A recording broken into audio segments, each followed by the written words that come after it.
เบื้องนี้เขาจะมีกระเบื้องอยากหลุดหรือไรขนาดธงยางตัวแล้วก็จะตัดต้น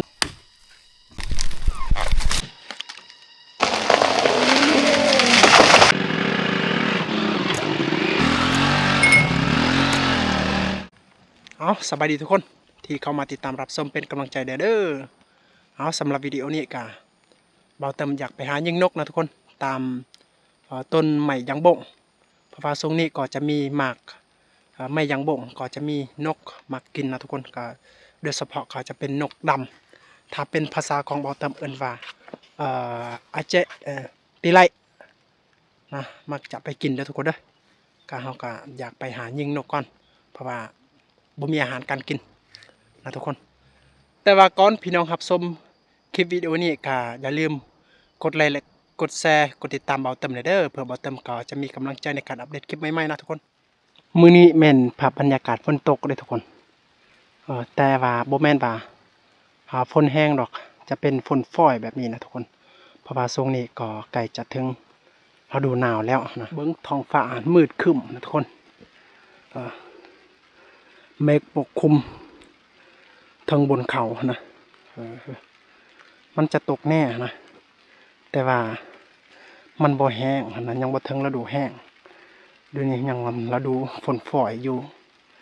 และยามมีหมากนี่นกมักจะไปกินบ่ว่าหมากอีหยังก็ได้นะก็โดยเฉพาะช่วงนี้ก็จะเป็นหมากไม้บงแต่ว่ามันหลายแทะกะรุ่นนี้แม่นรุ่นที่1เด้หมากไม้บงแต่ยังอีกอันแล้วเก็บเกี่ยวก็จะมีรุ่นที่2โอ้หลายขนาดนกไปกินนะทุกคนและมื้อนี้เฮาบ่ฮู้ว่าเฮาสิได้หรือบ่ได้ก็ยังบ่ฮู้นะแต่ว่าเฮาก็อยากไปขึ้นไปอยู่เทิงนั้นมันจะมีสวนไม้บงของชาวบ้านในเขตนี้ได้แล้วก็จะเป็นสวนของเขาเจ้าคือกันแต่นี่ฮะแต่ว่าไม้ยังบ่งยังบ่ใหญ่ตัวนี้ก็เป็นสวนดอกแคมของเขาเจ้าและสวนมันต้นก็เขาเจ้าปลูกบอนเดียวกันเลยทุกคนเพราะว่าแล้วเขาเจ้าเก็บเกี่ยวบัดต้นเขาเจ้าก็ได้เก็บเกี่ยวดอกแคมอีกนั่นและยามฤดูหนาวนี่นกมักไปกินก็คือจะเป็นนกดำถ้าเป็นภาษาของเบาเติมเอิ้นนกติไลนะอาเจติไลและนกกระโดกนะและนกกระเลี้ยวนะทุกคนที่เนี่ยมักจะไปกินหมากไม้บ่งนี่ได้ยังอีกเดือน10 11นี่12ไก่จะหอดแล้วไก่แห้งร้ายนะเพราะว่ามันเป็นหมากไม้ยางบ่งรุ่นที่2นะก็มีนกกินหลายได้ไม้บ่งที่เฮากะไปหาอย่างกันนี่แหละทุกคนตามส่วนที่นี่แหละแต่ว่าบ่ค่อยได้ยินเสียงนกปานใดบางเทื่อหรือว่าเฮากะมาสามบ่เฮาก็ยังบ่ฮู้นะเพราะว่าอยู่นี่ก็ประมาณ10 โมงนะทุกคนเลยก็จะมีอยู่เสียงนกกระเลี้ยว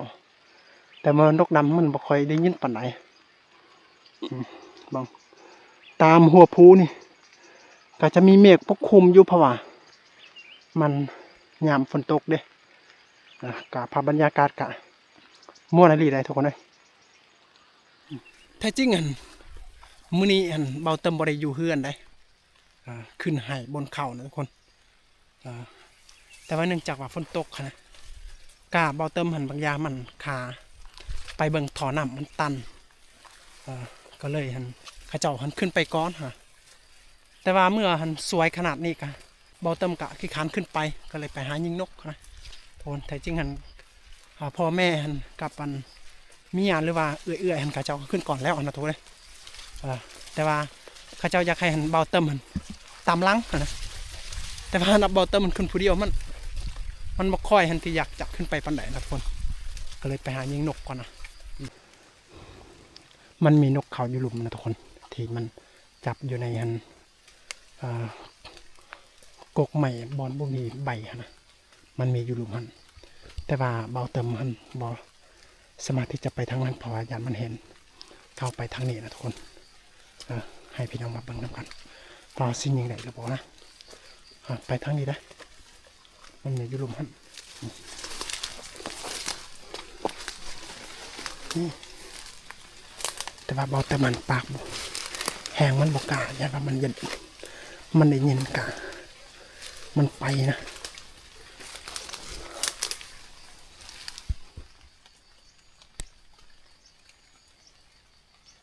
มันเอกอยู่บนนะทุกคนบนอยู่ในกกไม้หันมันไม่ได้นะมันมีเสียงคนอยู่นะงูมันอยู่หรือเปล่านะบังมาลองยิงไปวะ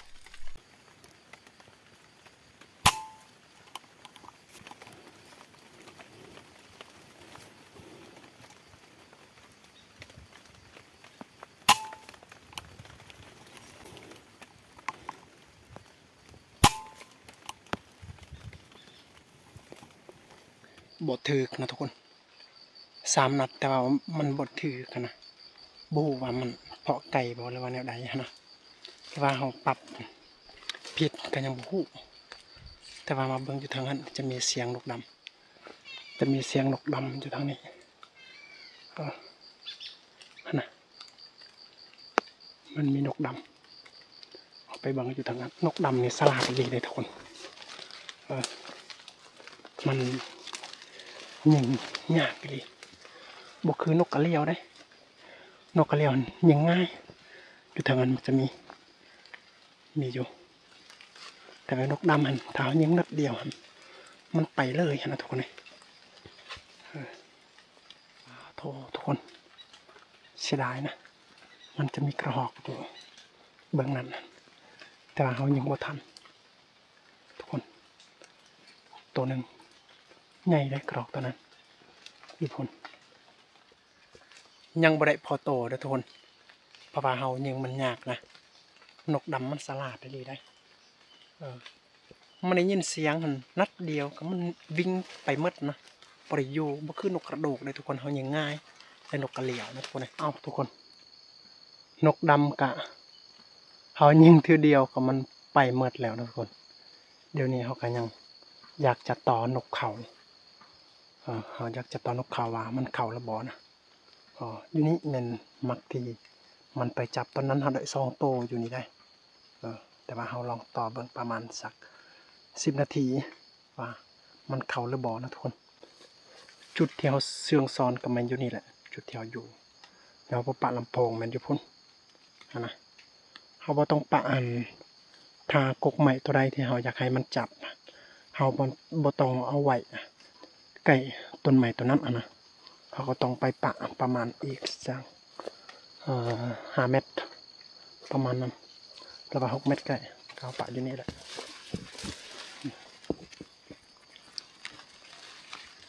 เขาปะอยู่นี่แล้วก็ไปอยู่ในหันและกกใหม่ที่เขาวันใจมันจับกับมันญี่ปุ่นนะบ่อยมันไปปะอยู่ใต้ต้นใหม่ต้นนั้นเพราะว่าเวลามันไปจับมันกับบริอยู่จุดเดียวปะลำโพงแต่ว่ามันอยู่ใกล้ๆแล้วมันจอบบังมาว่ามันเป็นแถบ่แล้วเราก็ต้องไปเสียงอยู่ในหันนะโอเคเรามาลองเบิ่งนำกันว่าเราสิได้หรือบ่แล้วว่ามันเข้าหรือบ่นะโกกไข่ตัวนี้คักขนาดได้ทุกคนถ้ายามมันเป็นหมากนะถ้ายังอีก2-3 เดือนนี่กะเราจะได้ยิงนกอยู่ในกกไห่ตัวนี้แหละทุกคนเวลามันเป็นหมากกันใบของมันก็จะร่นออกยังแต่หมากแล้วเวลานกไปกินหันสบายเขาไปยิงนะตอนนั้นเขาได้หลายดีได้อยู่กกไห่ตัวนี้นะทุกคนเลย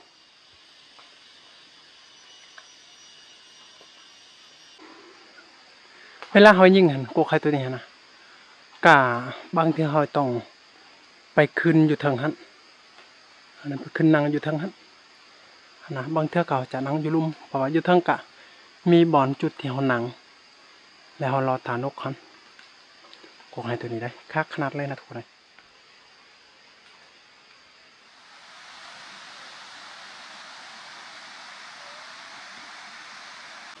โอ้กระปู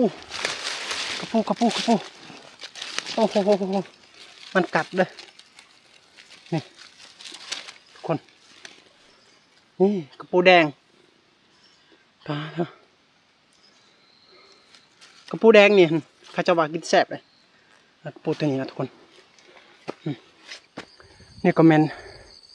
ให้ของสบานปีกายนี่ นะข้าเจ้ามาเฮ็ดให้ปลูกข้าวได้ตัวนี้นะแต่ว่าอยู่ในเขตนี้นะทุกคนแต่ถ้าจุดใดที่เฮาได้เฮ็ดปีกายนะถ้ามันว่าเป็นป่าเฮาปะเฮาบ่ได้เฮ็ดแล้วนะปีนี้หรือว่าปีคือก็ตาม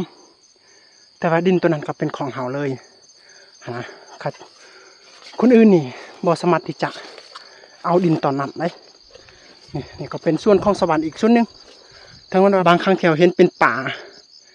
แต่ว่าเราบ่สามารถที่จะอันนั้นเฮ็ดอีกเลยนอกจากผู้ที่เป็นเจ้าของเท่านั้นนะทั้งวันว่าข้าเจ้าป่า2 ปี 3 ปี 4 ปี 5 ปีก็แล้วแต่เป็นป่าใหญ่ก็แล้วแต่เราก็บ่สามารถแตะต้องดินตอนนี้อีกได้ทุกคนเพราะว่าข้าเจ้าทางจองไว้แล้วนะและข้าเจ้าก็เสียภาษีไว้แล้วได้ถึงมันว่ามันไกลขนาดข้าเจ้าก็บริเฮ็ดละแต่ว่าข้าเจ้าเสียภาษีแล้วได้ทุกคนเลย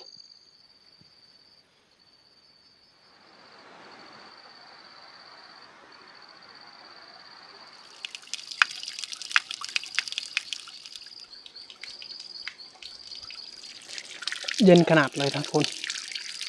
มันสะอาดดีเลยน้ำตัวนี้ครับกะอยู่เทิงนี่ก็ข้าเจ้าอาบข้าเจ้ากินและอยู่ลุมมันทรายตัวนี้กันยังข้าเจ้ากินคือกันได้เพราะว่าสาเหตุที่มันเป็นแบบนั้นเพราะว่าอยู่เทิงนี่ก็ข้าเจ้าเฮ็ดไร่เฮ็ดสวนก็เวลาข้าเจ้าใส่ก็ต้องใส่น้ำตัวนี้แหละทั้งอาบทั้งกิน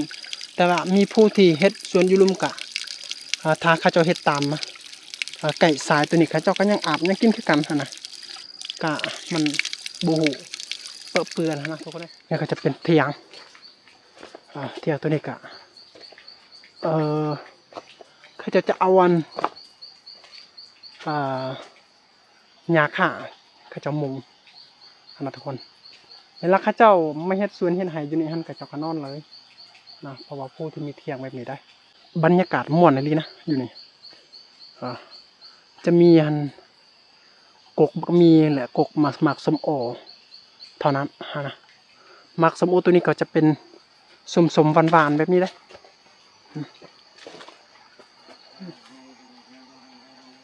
เบื้องนี้ก็จะมีกระเบื้องเป็นกระเบื้องทีเป็นกระเบื้องแดงเป็นกระเบื้องไทยนะข้าเจ้าแบกขึ้นแต่พ้นเอามาอยู่นี่นะเพื่อก็จะเฮ็ดเถียงแบบนี้ทุกคนเลยคักขนาดได้และอันข้าเจ้าใส่ลบมันก็จะเป็นลบยาขาข้าเจ้าใส่ผักเบื้องนั้นก็เป็นยาขาผักเบื้องนี้ก็จะเป็นกระเบื้องเขาดีก็คือมันบ่ซึมเป็นอย่างต่างๆแต่ว่าถ้ามันตกไม้ก็มันแตกไว้ตัวนี้นะบ่คือยาขาตัวนี้มันอ่อนทุกคนเลยเบิ่งผักนี่ฮะเสาที่เขาเจ้าห้องดินอยากหลุดหรือไรเวลาเราอยู่นี่การตลาดสุดๆได้ทุกคนเลยเวลามันมีพายุเข้ามาเนาะเบิ่งอีกน้อยนึงนี่จะลุดแล้วนี่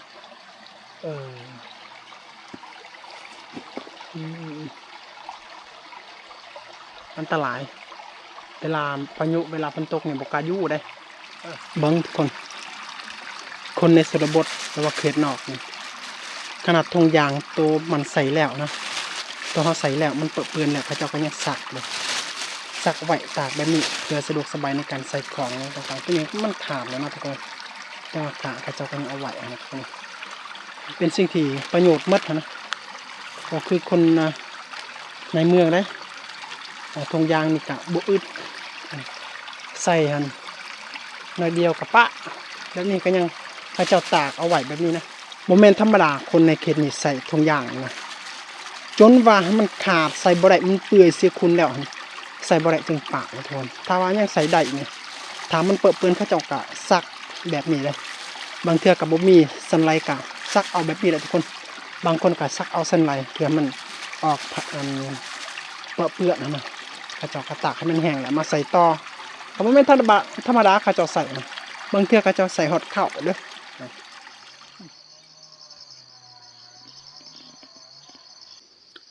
ป่าโททุกคนงามขนาดเลย เขาจะได้เห็นทะเลหมอกนะพอมันลงตักจากฟ้ามันเป็นทะเลเลยคักเขาอยู่ในชนบทเขาจะได้เห็นแบบนี้แหละทุกคนเลยมันยากที่คนในเมืองจะได้เห็นเด้อเอาหอดแล้วทุกคนเลยหอดแล้ว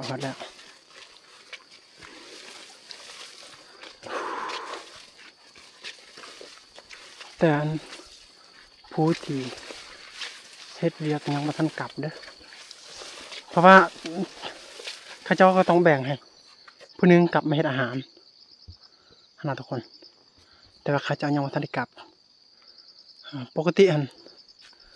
ข้าเจ้ากลับแล้วแต่ว่าเนื่องจากมันท้องฟ้ามันมืดข้าเจ้าคิดว่ามันยังบ่ทันสวยอยู่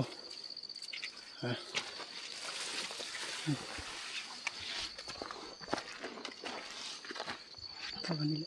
เรียกว่าเขากินข้าวแล้วบ่แต่ว่ายังเลยยังบ่ทันกินนี่แล้วก็จะเป็นอุปกรณ์แล้วก็จะเป็นเถียงไห้เทียนเวลาข้าเจ้ามาเฮ็ดเวียกนี่ข้าเจ้ามานอนอยู่นี่ได้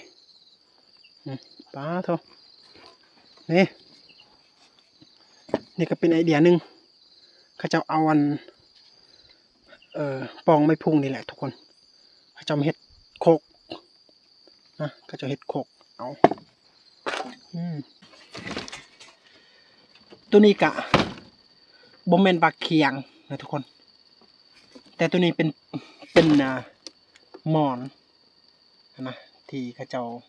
เวลาข้าเจ้านอนข้าเจ้าอยากหมุนหัวตัวนี้นะข้าจะเฮ็ดหมอนเอาได้คักขนาดเลยมันโบเพง่ายได้นี่คักเอาทุกคนข้าเจ้ากินแล้วนะเอาไปประทันข้าเจ้ากินแล้วโบบอกข้าเจ้าได้อาหารยัง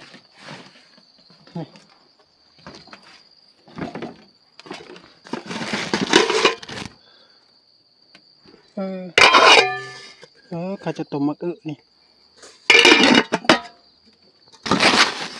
โอ้อาหารกับบ่มีได้โอ้ถ้าบ่มีอาหารจักหน่อยเขาจะเฮ็ดเวียกได้บ่นี่แหละนี่จะเป็นอาหาร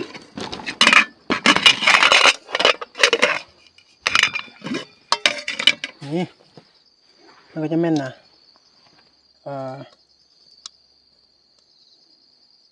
ปลาจีม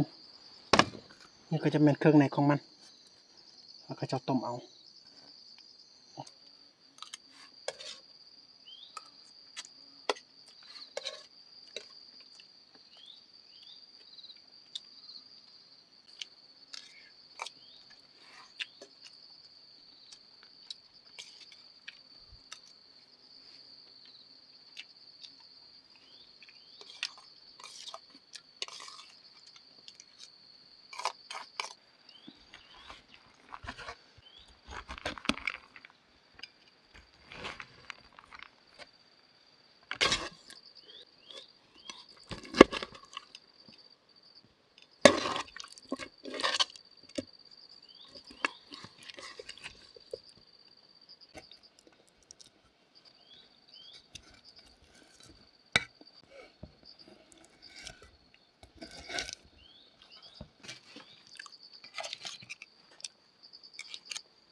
เขากินข้าวกินน้ำก็สำเร็จแล้วนะทุกคนก็พอดีมื้ออาหารและมื้อข้าวก็อิ่มเลยนะทุกคนเพราะว่าเป็นอาหารที่ข้าเจ้าจงไว้ให้เขาโดยเฉพาะเลยนะเพราะข้าเจ้าคิดว่าแน่นอนเขาต้องขึ้นมานะแต่ว่าเขาก็บ่ฮู้คือกันว่าเป็นหยังเขาก็ต้องขึ้นมานะทุกคนแต่จริงเขาตั้งเป้าหมายไว้แล้วว่าจะบ่ขึ้นไปนะ แต่ว่าเมื่อเฮาไปหายิงนกแล้วมันบ่ได้เฮาก็คิดว่าอยากจะขึ้นให้เลยนะทุกคนแต่จริงก็จะมีอาหารอยู่แล้วก็จะเตรียมไว้นะก็เฮาก็อยากไปเบิ่งหั่นเขาเจ้าตัดกกใหม่ก่อนนะทุกคน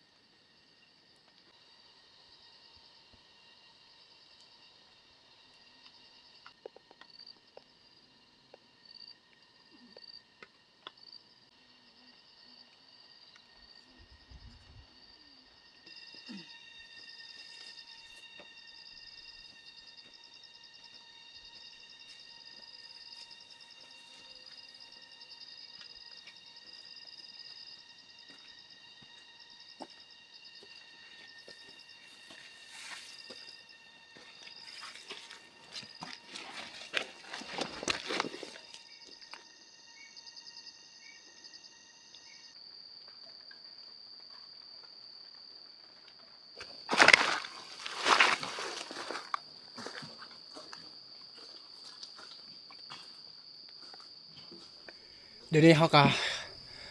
ฮอตให้แล้วนะทุกคนเฮาก็ฮอตประมาณ1 โมงนะเขาเจ้าก็เฮ็ดก่อนแล้วนะทุกคนเลยนี่ก็จะเป็นแม่และหลานสาวและภรรยาและเอื้อยนะเขาเจ้ามันเฮ็ดก่อนแล้วแต่ว่าสาเหตุที่เฮามาช้าก็ย้อนว่าเฮาคิดว่ามันเฮาบ่ได้มาแล้วทุกคนเลยแต่เฮาบ่ฮู้ว่าแนวใดเฮาจึงคิดอยากมาอีกนะทุกคนเลยเฮ็ดคักเนาะ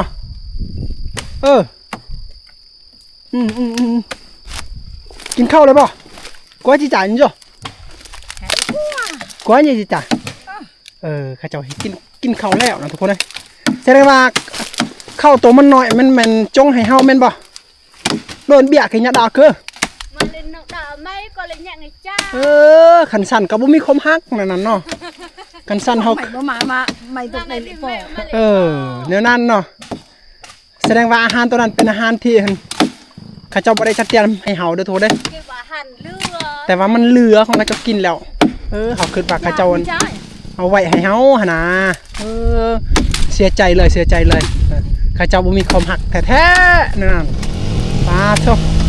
กะยะแล้วเพราะว่าเฮาก็มาช่วยก็เป็นแบบนั้นแหละทุกคนเด้ละจากสติง3 หน่วยแล้วทุกคนเด้ที่เฮายืมจากข้าเจ้าหั่นแต่ว่าหน่วยใดกะมันแพ้หมดนะหน่วยนี้ก็มันอยากแพ้คือกันก็บ่ฮู้ว่าสิตัดแล้วหรือบ่ล่ะมื้อนี้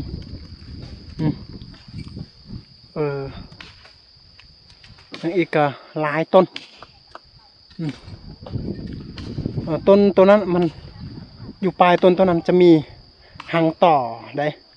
เขาเฮ็ดให้มันสำเร็จเบื้องนี้ก่อนแล้วเขาไปตัดต้นตัวนั้นเพราะว่ามันหางต่อถ้าบ่ตัดกะมันเฮ็ดให้มันห่มอยู่ในพืชผักมันบ่งาม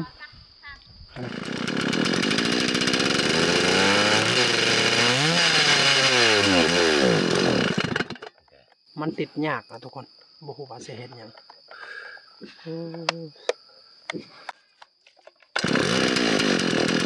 จักเขายืมของคนอื่นได้บ่แม่นจักเฮาถ้ามันเพเฮาก็ต้องแปลงนะทุกคน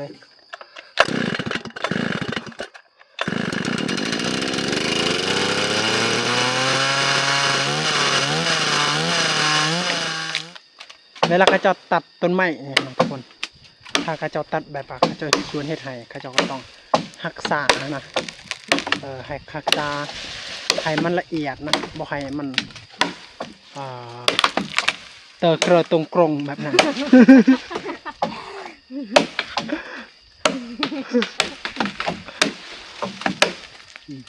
สาเหตุที่เขาจะตัดให้มันละเอียดเพราะว่าถ้าเฮาแต่ตัดเฮามีแต่ตัดต้นของมันนะแต่ว่าง่าของมันหรือว่าใบของมันเฮาบ่รักษาให้ละเอียดเวลาเฮาจูดนะไม่มันบ่งามปานใดนะทุกคนก็เลยเฮาก็ต้องตัดแบบนี้นะและเวลาเฮาจูดอีกกะไม่จึงมันงามถ้าเฮาบ่ตัดนี่เฮาบ่รักษาเวลาเฮาจูดและมันแห้งตัวนี้เวลาเฮาตัดอีกมัน ยากเด้มันแห้งเกินนะครับตัดยากแต่ว่ายังบ่ทันแห้งแบบนี้นะกะเขาตัดมันง่ายนะทุกคนเลยไม่ตัวนี้ก็เขาสามารถที่จะเลื่อยเฮ็ดเฮือนได้เขาเลยผ่าแอมหรือว่าเสาเฮือนก็ได้ตัวนี้เพราะว่ามันใหญ่ก็ประมาณ2 ต้นได้ไม้ตัวนี้นะทุกคนจักบ่ฮู้ว่าไม้หยังนี่ก็จะเป็นไม้หนึ่งถ้ามันเป็นภาษาของเขาเอิ้นว่าโตมติร้ายนี่แต่บ่ฮู้ว่าภาษาลาวเอิ้นว่าโตมอิหยังโตเขากินหมากได้นะทุกคนเด้อก็ยังอีกลายสุดก็ประมาณ30 ต้นนะที่เขายังบ่ทันตัดแล้วนะทุกคนเลย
การตัดแบบนี้แม่นตัดสมัยดั้งเดิมเลยทุกคนสมัยดั้งเดิมแบบว่าบ่มีอันจักรสติงอีหยังเขาเจ้าก็ใส่ขวานแบบนี้แหละทุกคนเพื่อจะลมกกหนึ่งเขาใส่เวลาหลายสมควรได้ประมาณ50 นาทีพุ่นนะ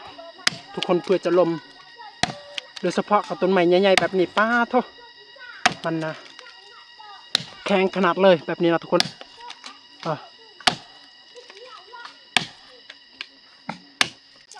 เมื่อเขาเบิ่งการตัดไม้แบบนี้เขาก็คิดถึงตอนสมัยอดีตนะทุกคนตอนสมัยปู่ย่าตายายของเขาก็เป็นแบบนี้นะทุกคนเวลาเขาเจ้าเฮ็ดสวนเฮ็ดไร่เขาเจ้าทางสวนทางไร่ก็จะเป็นแบบนี้ได้เขาเจ้าก็จะใส่ความแห้งหลายนะทุกคนเลยเพื่อจะลมกกหนึ่งนี่ป้าโทยางต่ำกับ20 นาทีพุ่นถ้ากกมันใหญ่นี่ก็เป็นชั่วโมงนะทุกคนเลยถ้ากกใหญ่สุดก็เป็นวันพุ่นนะถึงจะลมได้นะทุกคนบางทีอาจจะ2 วันหันกกหนึ่งแบบนั้นได้เนี่ยก็ยังกกเนี่ยน้อยอยู่แต่ว่าหันกว่าแหละ30 นาทีที่เขาจะตัดนะทุกคนเลยเพื่อจะลมได้เพราะว่าถ้ากกไม่มันอ่อนก็ยังไขแต่ว่ากกใหม่มันแข็งแบบนี้โอ้ยากขนาดถ้าเขาใส่หันจักรสติงคือทันสมัยแบบนี้ก็สะดวกสบายอยู่แต่ว่าจักรสติงของเขาก็เป็นจักรสติงที่เขายืมของเขานะแต่ว่าหัน2 เครื่องแล้วแต่ว่ายังบ่รอดนะทุกคนเครื่องหนึ่งก็เขาแปลงอีกกัน1,600,000พุ่นแต่ว่าเครื่องที่2เขาก็ยังบ่ได้หันถามเขาเจ้าว่าเขาก็ต้องสดใส่เขาบ่เครื่องที่3อีกก็เป็นแบบนี้คือเก่าโอ้บ่แม่น3 เครื่องเลยบ่4 เครื่องแล้วได้ทุกคนเลยที่เขาใส่นะก็ไปบ่รอดนะทุกคนเพื่อจะได้กินแนวละปลูกเล็กๆน้อยๆหรือว่าเขาจะได้เลี้ยงชีวิตแต่ละมื้อแต่ละวันนี่มันบ่ง่ายนะทุกคนเลยคนในเขตนี้ได้ต้องขึ้นภูทางไร่ทางป่าแบบนี้เพื่อจะได้กินนะ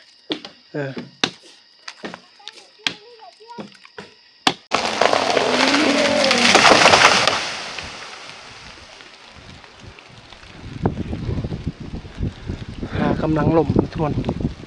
ดนเติบชั่วโมงปลายพุ่นถึงจะลมกกหนึ่งนะเพราะว่ากก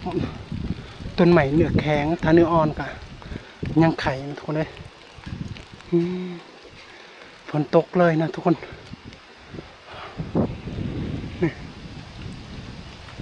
เอาทุกคนเดี๋ยวนี้ก็ฮอดประมาณ4 โมงแล้วนะทุกคนแต่ฮันพวกเขาก็อยากกลับนะแต่ว่าพวกกลับอีแม่เขาเจ้าก็นอนเถียงนี่นะเพราะว่าเขาเจ้าขี้ขานขึ้นเพราะว่ามันไก่เด้แล้วอาการนะ ขึ้นก็แม่นเฮาขึ้นภูกะมันยากนะทุกคนก็เลยเพิ่นกะพวกเพิ่นก็อยากนอน แต่พวกเขาก็อยากกลับนะทุกคนก็ในการเฮ็ดเวียกของเฮาในมื้อนี้ก็ประมาณนี้แหละทุกคนยังอีกก็มื้ออื่นก็คือสิแล้วนะแต่ว่า